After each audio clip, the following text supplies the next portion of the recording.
സ്വർഗസ്ഥനായ പിതാവേ, അവിടുത്തെ രാജ്യം വരേണമേ.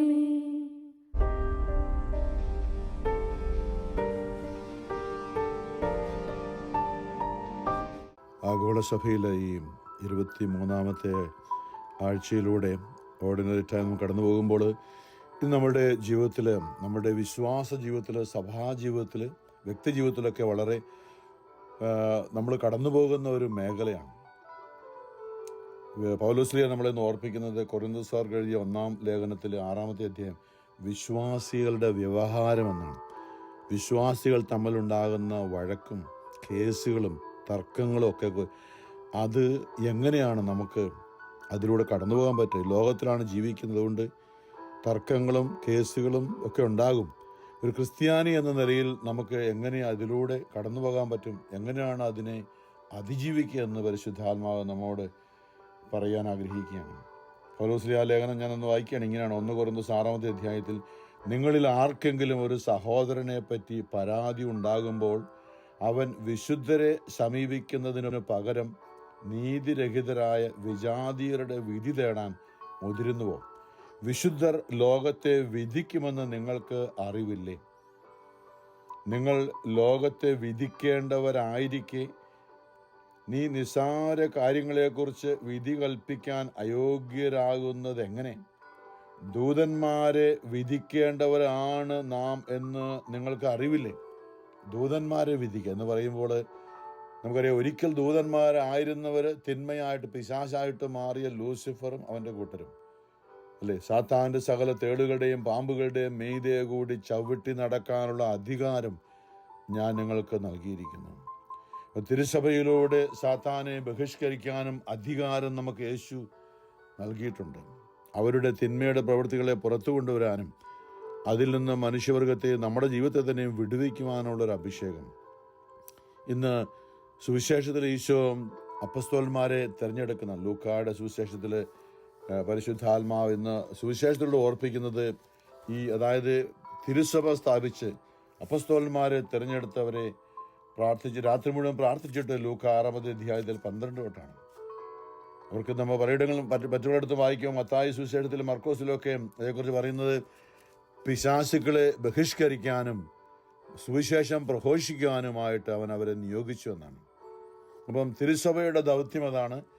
ദൂതന്മാരെ വിധി, അല്ലെങ്കിൽ ദൈവത്തിൻ്റെ ദൂതന്മാർ പിശാചുക്കളായിട്ട് മാറിയവരുടെ മേലെ അധികാരം ഏറ്റെടുത്തുകൊണ്ട് ആ പിശാചിൻ്റെ അധീനതയിൽപ്പെട്ടവരെ അവരിൽ നിന്ന് വിടുവിക്കുവാനുള്ള ഒരു അഭിഷേകമാണ് തിരുസഭ.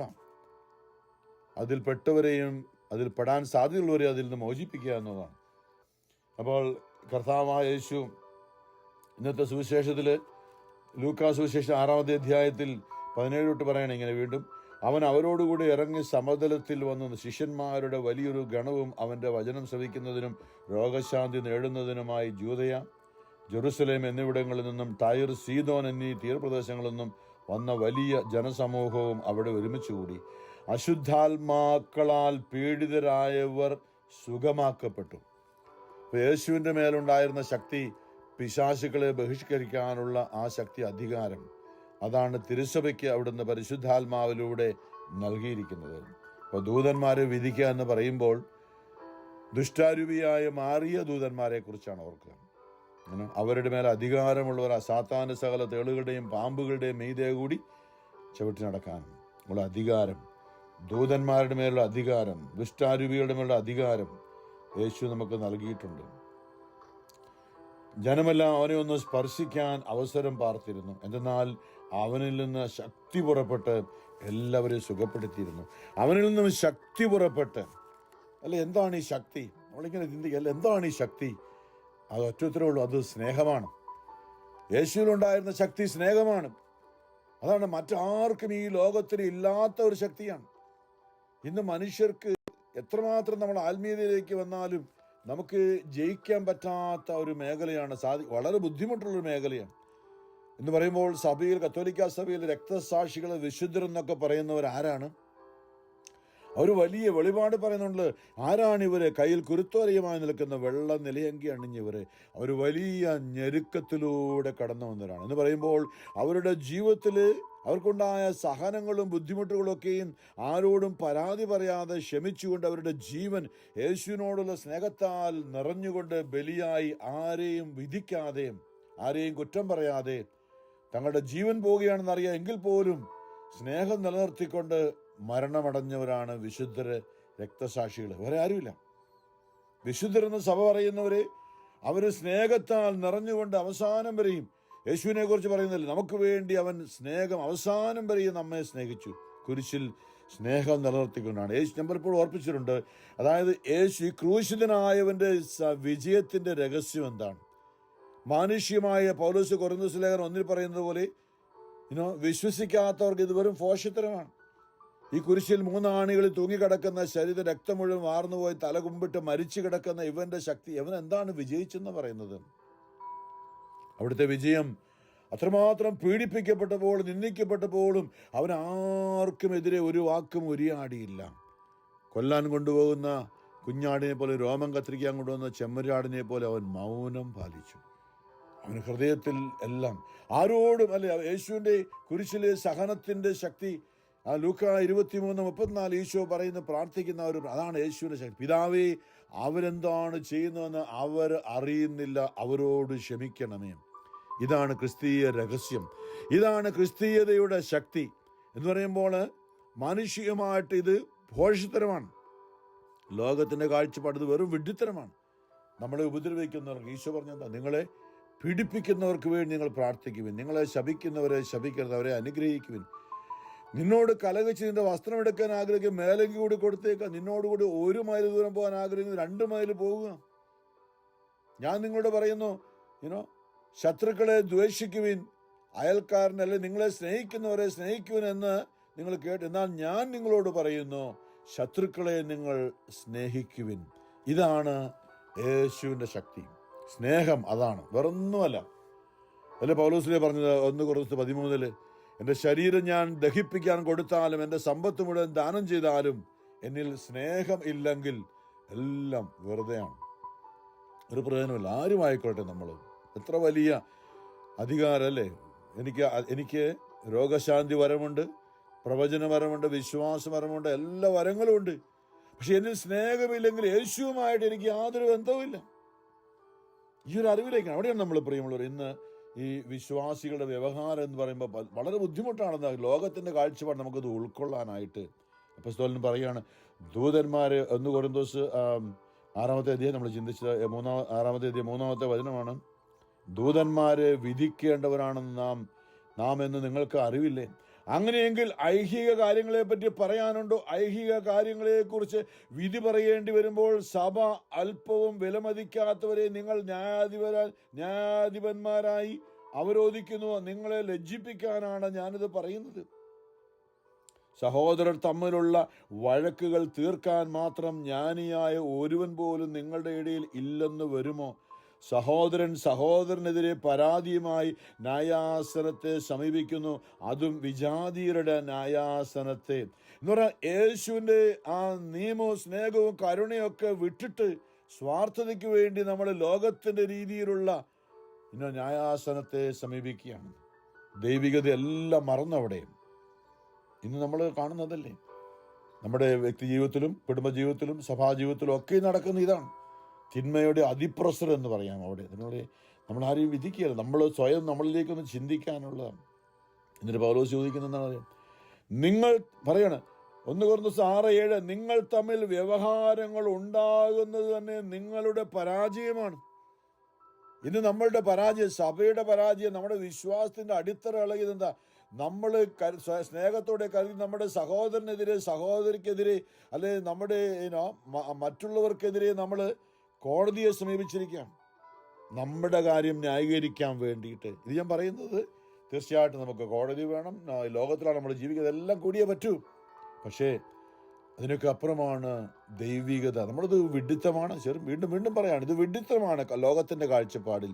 പക്ഷേ ദൈവത്തിൻ്റെ കാഴ്ചപ്പാടിൽ ഈ ക്ഷമിക്കുക, സഹിക്കുക എന്നൊക്കെ പറയുമ്പോൾ അതൊരു ദൈവിക ശക്തിയാണ്. അതാണ് പൗലോസ് ചോദിക്കുന്നത്, എന്തുകൊണ്ട് ദ്രോഹം നിങ്ങൾക്ക് ക്ഷമിച്ചുകൂടാ? വളരെ ബുദ്ധിമുട്ടാണ്. നമുക്ക് എങ്ങനെ ക്ഷമിക്കാൻ പറ്റും?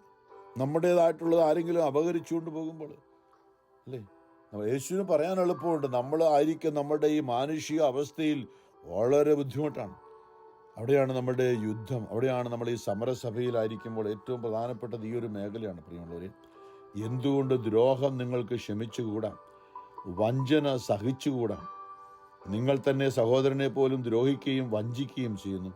അനീതി പ്രവർത്തിക്കുന്നവർ ദൈവരാജ്യം അവകാശമാക്കുകയില്ല എന്ന് നിങ്ങൾ അറിയുന്നില്ലേ? നിങ്ങൾ വഞ്ചിതരാകരുത് എന്ന് പറഞ്ഞാൽ സാത്താന്റെ കുരുക്കിൽപ്പെട്ട് പോകരുത്. ഹവ്വ വഞ്ചിതരായതുപോലെ നിങ്ങൾ വഞ്ചിതരാകരുത്.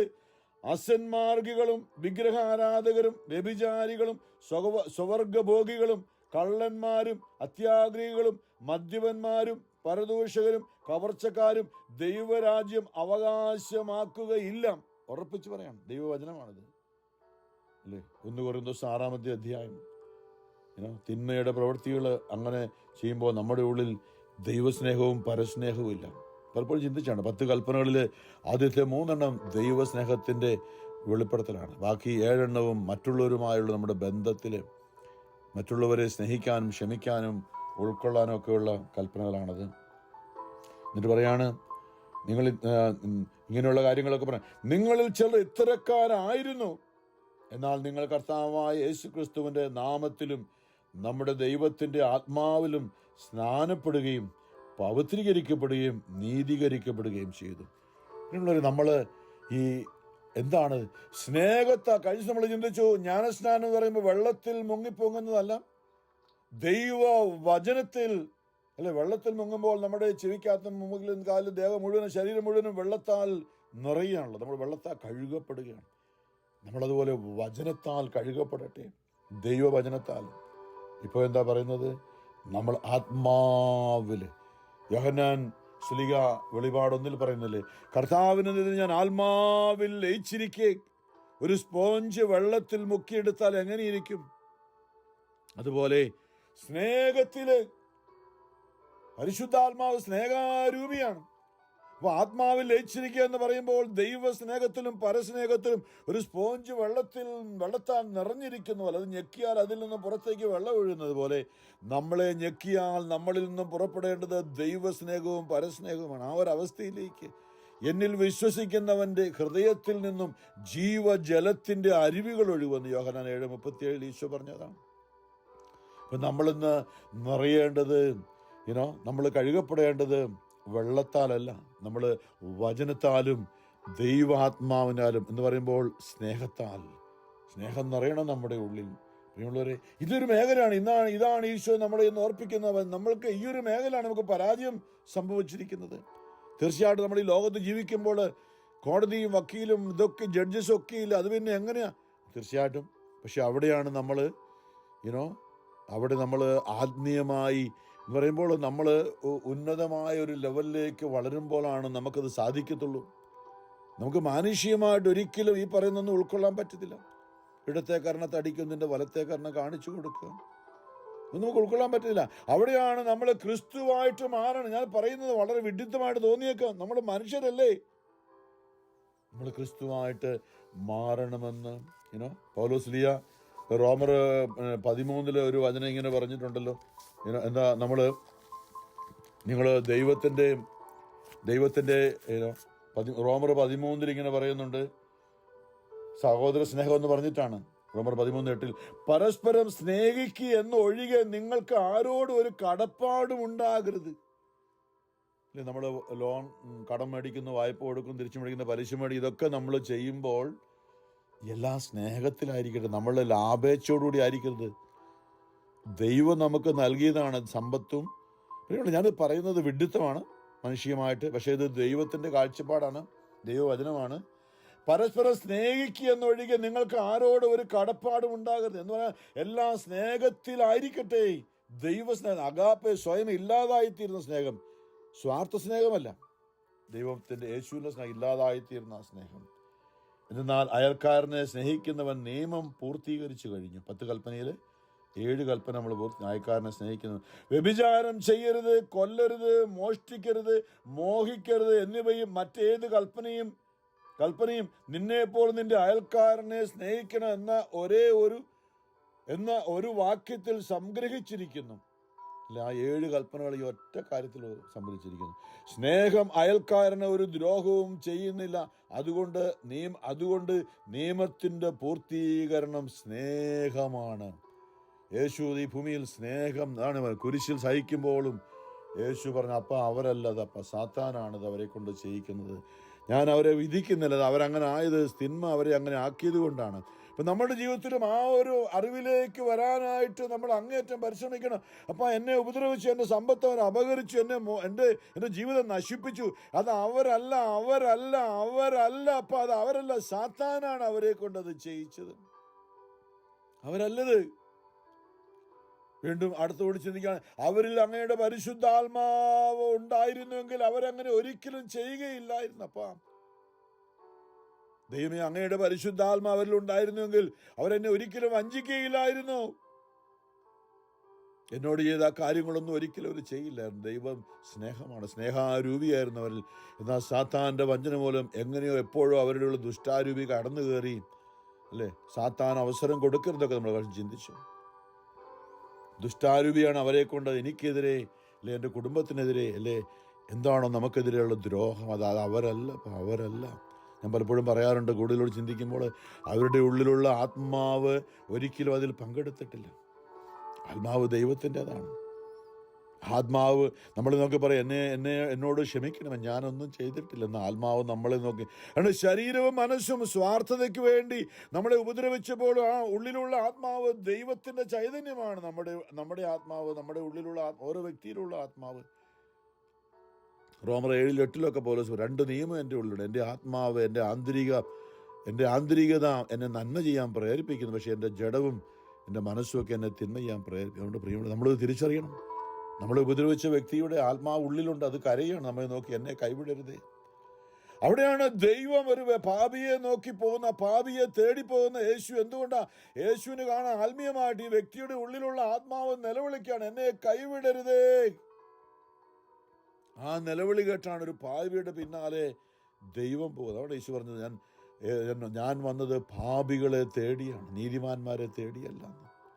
എന്നെ കൈവിടരുതേ എന്ന് നിലവിളിക്കുന്ന ഒരു ഉള്ളിലുള്ള ആത്മാവാണ് ഓരോ മനുഷ്യൻ. അത് തിരിച്ചറിയുമ്പോഴാണ് നമ്മളെ വേദനിപ്പിച്ച് നമ്മൾ വെറുക്കുന്ന, നമ്മൾ നശിച്ചു പോകാൻ, അവർ നശിച്ചു പോകട്ടെ എന്ന് പറയുന്ന വ്യക്തികളുണ്ടല്ലോ, അവരുടെ ഉള്ളിൽ എന്നെ കൈവിടരുത്, അവനെ പറയരുതേ, ഞാൻ നഷ്ടപ്പെട്ടു പോകാൻ, നിത്യനാശത്തിലേക്ക് പോകാനാ, എന്നെ കൈവിടരുതേ എന്ന് കരയുന്ന ഒരു ആത്മാവ് നമ്മളെ ഉപദ്രവിച്ച ആ വ്യക്തിയുടെ ഉള്ളിലുണ്ട്. ആ കാഴ്ച നമ്മുടെ ആത്മാവിൻ്റെ വിശ്വാസ കണ്ണുകൊണ്ട് കണ്ടാൽ മാത്രമേ നമുക്ക് അവരോട് ക്ഷമിക്കാൻ പറ്റുള്ളൂ. ഒരു രീതിയിലല്ല ക്ഷമിക്കാൻ പറ്റില്ല പ്രിയമുള്ളവരെ. എന്ന് പറയുമ്പോൾ യേശു ക്രിസ്തുവിനെ പോലെ ആയിത്തീരുക എന്ന് പൗലോസ് നമ്മളെ ഓർപ്പിക്കുന്നതാണ്. നിയമത്തിന്റെ പൂർത്തീകരണ സ്നേഹമാണ്. എന്നിട്ട് റോമർ 13:11 ഇതെല്ലാം ചെയ്യുന്നത് കാലത്തിന്റെ പ്രത്യേകത. ഈ കാലം തിന്മയാൽ ഇത്രയും തിന്മയുള്ള സഭയുടെ, അല്ലെ, ദേവാലയത്തിന്റെ ചെറുകൽ പോലും വിനാശത്തിന്റെ അശുദ്ധ ലക്ഷണം നിൽക്കുന്നെന്ന് ദാനിയേൽ പ്രവാചകൻ പ്രവചിച്ച ആ ഒരു കാലഘട്ടത്തിലല്ലേ നമ്മൾ ജീവിക്കുന്നത്. അപ്പം നമ്മളിതെല്ലാം അറിയണം. ഇതെല്ലാം ചെയ്യുന്നത് കാലത്തിൻ്റെ പ്രത്യേകത അറിഞ്ഞുകൊണ്ട് വേണം. നിദ്ര വിട്ട് ഉണരേണ്ട മണിക്കൂറാണല്ലോ ഇത്. എന്നാൽ ഇപ്പോൾ രക്ഷ നമ്മൾ ആരും പ്രതീക്ഷിച്ചിരിക്കുന്നതിനേക്കാൾ കൂടുതൽ അടുത്തെത്തിയിരിക്കുന്നു. രാത്രി കഴിയാറായി, പകൽ സമീപിച്ചിരിക്കുന്നു. ആകയാൽ നമുക്ക് അന്ധകാരത്തിൻ്റെ പ്രവൃത്തികൾ പരിത്യജിച്ച്, നമ്മളൊക്കെ ചിന്തിച്ചില്ലേ, നമ്മുടെ ആത്മാവ് അന്ധകാരത്തിലേക്ക് നമ്മൾ മരിച്ചു കഴിയുമ്പോൾ നമ്മൾ ഒറ്റയ്ക്കാകും. ഇന്ന് ഭൂമിയിൽ അനേകർ നമ്മുടെ കൂടെയുണ്ട്. പക്ഷെ നമ്മൾ മരിച്ചു കഴിയുമ്പോൾ നമ്മൾ ഒറ്റയ്ക്കാകും. ഒറ്റയ്ക്കാകുമ്പോൾ നമ്മുടെ കൂടെ നിൽക്കുമെന്ന് വാക്ക് പറഞ്ഞത് യേശു മാത്രമാണ്. കാരണം നമ്മൾ മരിച്ചു കഴിയുമ്പോൾ മരിച്ചുയർത്തവനായ ആ മേഖലയിൽ, ആത്മീയ മേഖലയിൽ ഇന്ന് അധികാരമുള്ള ജീവിക്കുന്ന യേശു, ആത്മീയ മേഖലയിൽ അധികാരമുള്ള സാത്താൻ, മരണാധികാരിയായിരുന്ന സാത്താനെ തൻ്റെ മരണത്താൽ തോൽപ്പിച്ച് യേശു മരിച്ചവരുടെയും ജീവിച്ചിരിക്കുന്നവരുടെയും ദൈവമാണ്. അപ്പോൾ നമ്മൾ മരിച്ചങ്ങോട്ട് ചെല്ലുമ്പോൾ അധികാരമുള്ളവനായ യേശു, സാത്താൻ്റെ കയ്യിൽ നമ്മളെ മോചിപ്പിക്കാൻ അധികാരമുള്ള യേശു മരിച്ചുയർത്തവനാണ്. അപ്പോൾ നമ്മുടെ മരണം കഴിഞ്ഞുള്ള അവസ്ഥയിലേക്ക് യേശു പ്രവേശിച്ചു കഴിഞ്ഞതാണ്. അപ്പോൾ യേശുവിനെ ഈ ഭൂമിയിൽ വെച്ച് തന്നെ നമ്മളെ കൂട്ടുകൂടുന്ന, യേശുവുമായിട്ടൊരു ബന്ധം നമ്മൾ ഈ ഭൂമിയിൽ വെച്ച് തന്നെ സഭയിൽ നമ്മളായിരിക്കുമ്പോൾ അവനെ നമ്മൾ സ്വന്തമാക്കണം. അങ്ങനെയാണെങ്കിൽ നമ്മുടെ ആത്മാവ് അങ്ങോട്ട് ഈ ലോകത്തിൽ നിന്നും നമ്മൾ മരിച്ചു കഴിഞ്ഞ് നമ്മുടെ ആത്മാവ് അങ്ങോട്ട് പ്രവേശിക്കുമ്പോൾ നമുക്കൊരു കൂട്ടുകാരനുണ്ട്. ആമേൻ, ഹല്ലേലൂയ. കർത്താവായ യേശു ക്രിസ്തു, അവൻ മരിച്ചുയർത്തവനാണ്. ആ മേഖല അധികാരമുള്ളവനാണ്.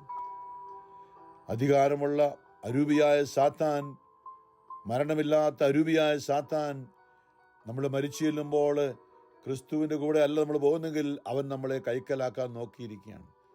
ഇതാ പാപം വാതിക്കൽ പതിയിരിക്കുന്നു എന്ന് ഓർത്തുകൊള്ളുക. മരണത്തിൻ്റെ വാതിൽ കടന്ന് അങ്ങോട്ട് ഇറങ്ങുമ്പോൾ സാത്താൻ നമ്മുടെ ആത്മാവിനെ ബന്ധിക്കാൻ നോക്കിയിരിക്കുകയാണ്. അതുകൊണ്ട് ഈ ഭൂമിയിൽ വെച്ച് തന്നെ വഴിയിൽ വെച്ച് രമ്യതപ്പെട്ടുകൊള്ളുക എന്ന് പറയുമ്പോൾ ക്രിസ്തുവുമായി, നമ്മൾ ദൈവവുമായി മറ്റുള്ളവരുമായ ഒരു സ്നേഹബന്ധത്തിലായിരിക്കുമ്പോൾ സ്നേഹാരൂപിയായ ദൈവത്തിൻ്റെ ആത്മാവ് നമ്മുടെ ഉള്ളിൽ ആണ്. ഈശോ പറഞ്ഞത് യോഹന്നാൻ 14:18 ഈശോ പറഞ്ഞു, ഞാൻ നിങ്ങളെ ഒരിക്കലും ഒറ്റയ്ക്കാക്കി വിടുകയില്ല. ജീവിതത്തിലും മരണത്തിലും ഞാൻ നിങ്ങളെ ഒരിക്കലും അനാഥരായി വിട്ട് കളയുകയില്ല.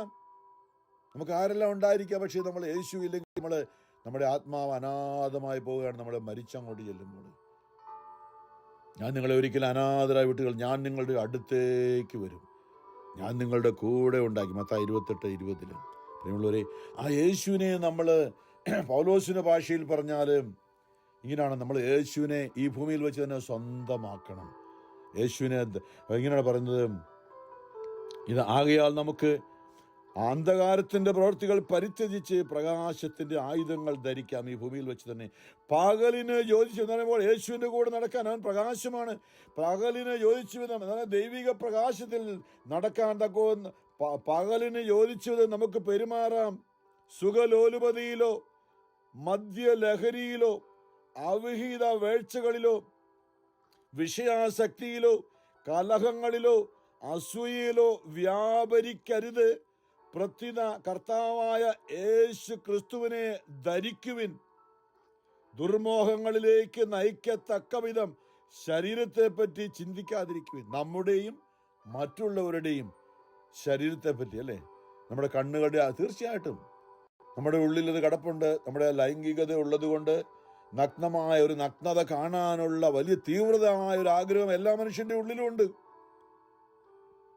അത് നമ്മൾ വംശവർദ്ധനയ്ക്ക് വേണ്ടി ദൈവം ഇട്ടിരിക്കുന്നത്. പക്ഷെ അത് നമ്മൾ വേണ്ട രീതിയിൽ തിരിച്ചറിയണം.